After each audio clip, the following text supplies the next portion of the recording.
La parole est maintenant à Monsieur Jean-Philippe Davio pour le groupe Paris en commun. Oui, merci Madame la maire.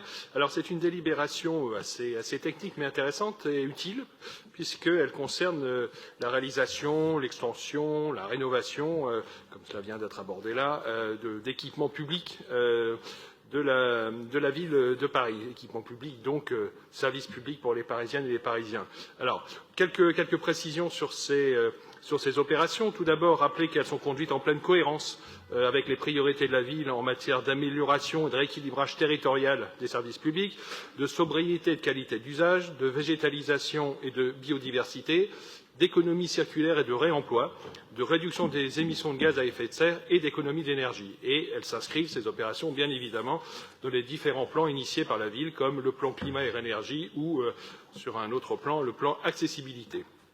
Alors, depuis 2015, ce sont 44 délibérations approuvant le lancement d'un projet de construction de rénovation d'un équipement qui ont été adoptés. Cela concerne une très grande variété d'équipements puisqu'il peut s'agir de crèches, d'écoles, de collèges, de conservatoires, de médiathèques, de piscines, de gymnases, de musées, de théâtres, de bains-douches, même le columbarium du Père-Lachaise et puis encore d'autres types de bâtiments municipaux.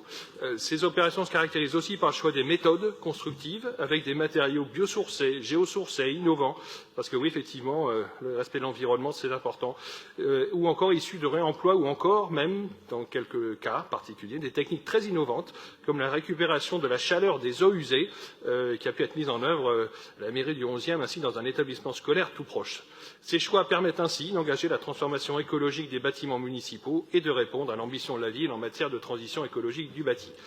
Par ailleurs, sur la méthode, ces programmes de travaux impactant durablement le paysage urbain et le quotidien des Parisiennes et des Parisiens, la ville a décidé d'impliquer plus directement les habitants dans le processus de conception et de réalisation des projets à travers la mise en œuvre de concertations, d'actions de médiation, de suivi de chantier, etc. Et pour aller plus loin encore dans la co-construction des projets, la ville a même ouvert depuis cette année les sélections des maîtrises d'œuvre, commissions et jurys d'architecture aux Parisiennes et aux Parisiens, par les conseils de quartier, les membres d'associations, etc. Alors, au-delà de ces aspects factuels, je veux souligner ici le sens et la vision de l'action de la ville de Paris que ces délibérations traduisent.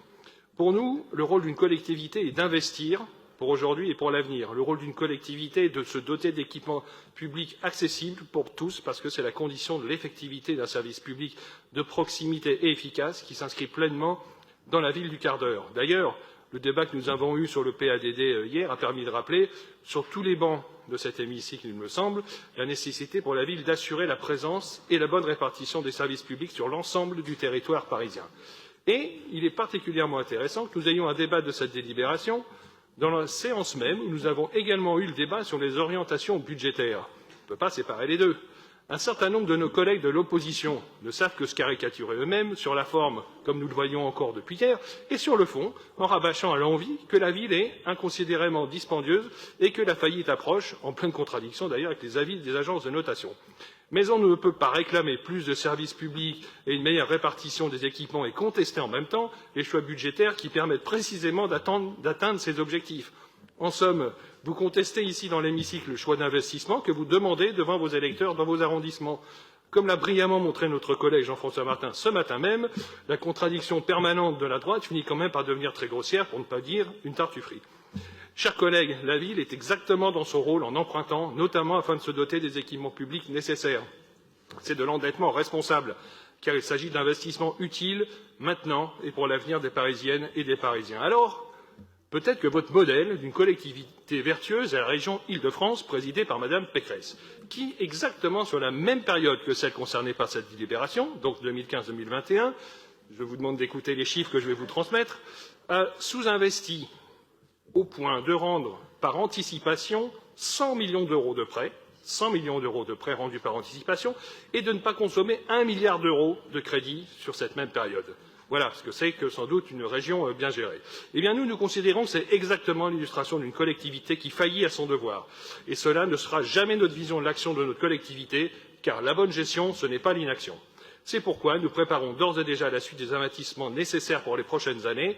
Après avoir fait le choix en 2021 de maintenir un haut niveau d'investissement à hauteur de 1,580 milliards d'euros, la ville poursuivra sa politique d'investissement en 2022 à un niveau encore plus ambitieux, à hauteur de 1,660 milliards d'euros.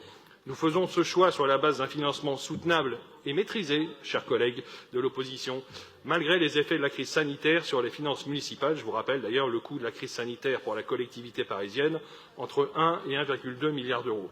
Nous assumons ce choix d'investir malgré également l'absence de soutien de l'État. Rappel, là encore, sur ces 1,5 milliard que la ville a investi en 2021, les crédits du plan de relance de l'État ne représentent que 2%. Merci, Monsieur Davio. En clair, une phrase pour terminer, nous maintenons l'investissement comme une priorité sociale et de la marche vers l'égalité, comme une priorité économique et de relance de l'activité et comme une priorité durable en lien avec nos stratégies de lutte contre le réchauffement climatique. Je vous remercie.